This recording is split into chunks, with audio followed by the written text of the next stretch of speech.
Governor DeSantis is butting heads with Republicans in the House. DeSantis says they're trying to help Democrats by reversing his anti-woke policies on education. Now, the criticism comes as Pensacola State Representative Michelle Salzman filed a bill to limit the governor's power to appoint education officials. Tanner Stewart joining us live from the University of West Florida now. And Tanner, the university obviously on center stage in this controversy.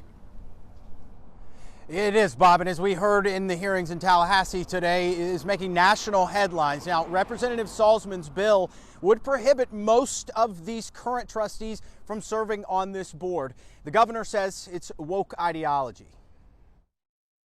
Today, Governor Ron DeSantis blasting Florida House Republicans, saying they're reversing his anti-woke policies, giving Democrats an edge that he worked many years to end. I see the Florida House trying to throw the leftists a lifeline. Don't give them a lifeline. We don't want leftism in the state of Florida. We want to make sure that our Florida model continues to carry the day. The governor's calling House Bill 1321 the Make Universities Woke Again Act. It's a bill proposed by Representative Michelle Salzman. The sweeping act aims to set term limits for university boards of trustees and prevent the governor from discussing or promoting a vacancy. This bill is taking it out of the shade and putting it back into the sunshine so Floridians no longer question or don't understand how the university searches are made or how presidents are selected. The issue stems from the appointment of Scott Yenor as University of West Florida Board Chairman. Yenor's appointment struck a chord with thousands in the community on his controversial comments surrounding women's role in society. Yenor resigned Thursday after just 3 months on the board, citing opposition in the Florida Senate.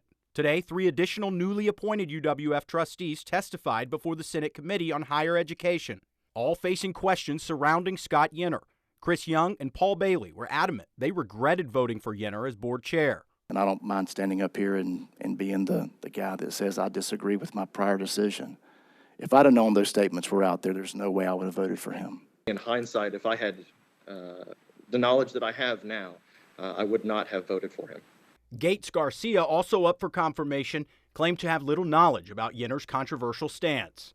Nothing stood out controversial to me, but it's unfair if we're not, sort of quoting what we're talking about here, because there's all sorts of comments out there, some of which I was familiar with, some of which I was not familiar with.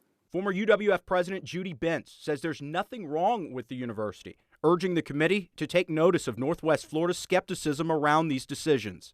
Why was UWF a target? Why did we get 8 trustees all of a sudden? Why did they elect Mr. Yenor, the chair, all of a sudden with no discussion? That worries us. That says something to us about all of them.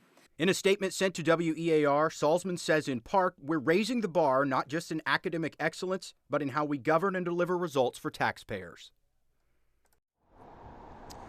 All 3 of the UWF trustees were approved today in the committee meeting. They'll now move to the Senate Appropriations Committee. If approved there, they'll go to the Senate floor for a full vote. Members of today's committee did urge Gates Garcia in particular to have a better understanding with the Appropriations Committee of Scott Yenor's comments, as it is expected to be a hot topic then. Reporting live tonight on campus at University of West Florida, I'm Tanner Stewart.